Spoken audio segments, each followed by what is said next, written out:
Hello friends, this video on electric charges and fields part 33 is brought to you by examfear.com. No more fear from exam. Please make sure that you have watched all the videos till part 32 before going ahead with part 33. So here comes the first problem, which states a uniformly charged conducting sphere of 2.4 meter diameter has a surface charge density of 80 microcoulomb per meter square. So diameter of the sphere is given as 2.4 meters and the surface charge density, that is sigma, is equal to 80 microcoulomb per meter square. So this is equal to 80 into 10 to the power minus 6 coulomb per meter square.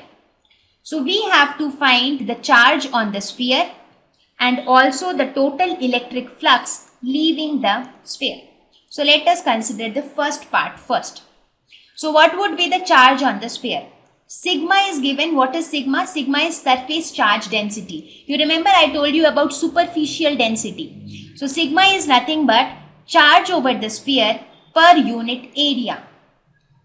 Right? So sigma is charge per unit area. So what would be the area of the sphere? Area is nothing but 4 pi r square. So from this we can say charge is equal to sigma into 4 pi r square. So sigma is given as 80 into 10 to the power minus 6 into 4 into pi into r square. Diameter is given as 2.4. So half of diameter is 1.2. So this would be 1.2 into 1.2. So this comes out to be 1.45 into 10 to the power minus 3 coulomb. So this would be the charge on the sphere. Now let us calculate the total flux leaving the surface of the sphere. According to Gauss law, total flux will be equal to Q divided by epsilon naught. Q we have already calculated, that is 1.45 into 10 to the power minus 3. And epsilon naught we already know, it is 8.85 into 10 to the power minus 12. So this comes out to be 1.6 into 10 to the power 8 Newton per coulomb meter square. So this is the value of the total electric flux through the sphere. Right? Let us look at the next problem. The problem states a point charge plus 10 microcoulomb is at a distance 5 centimeter directly above the center of a square of side 10 centimeter.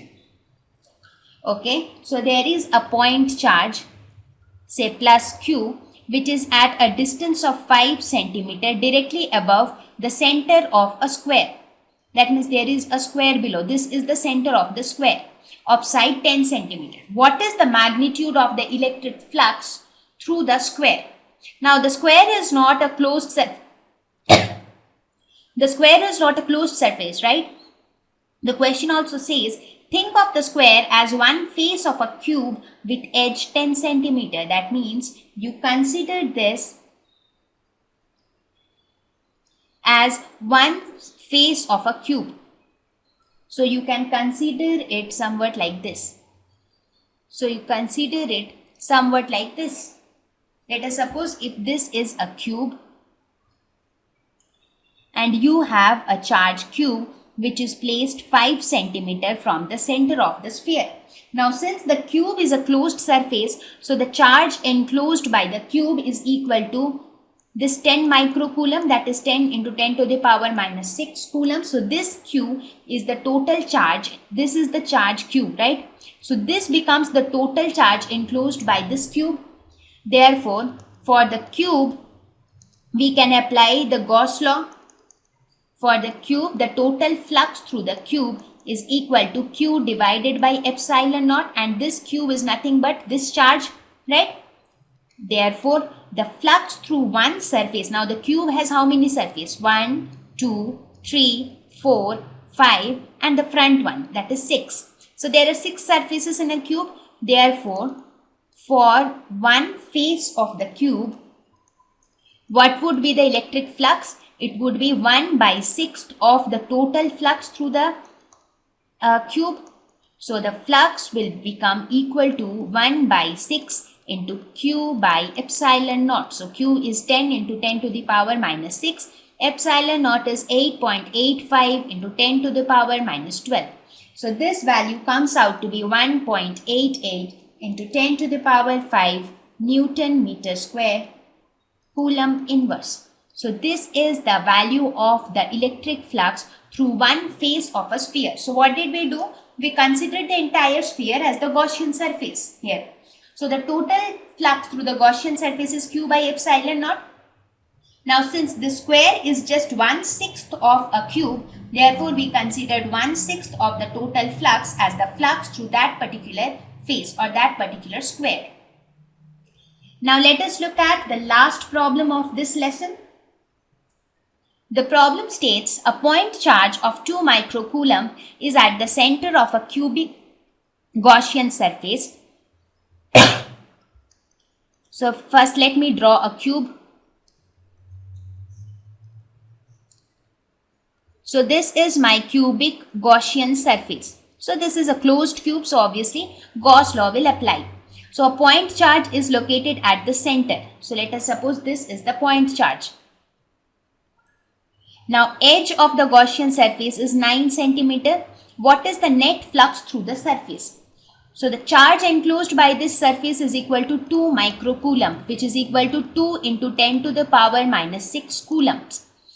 Now here the edge is given as 9 centimeter, which is immaterial. This is of no use because the net flux through this closed Gaussian surface is equal to Q by epsilon naught. So we really don't need anything else. We know the charge enclosed by the sphere as 2 into 10 to the power minus 6 divided by epsilon naught is 8.85 into 10 to the power minus 12.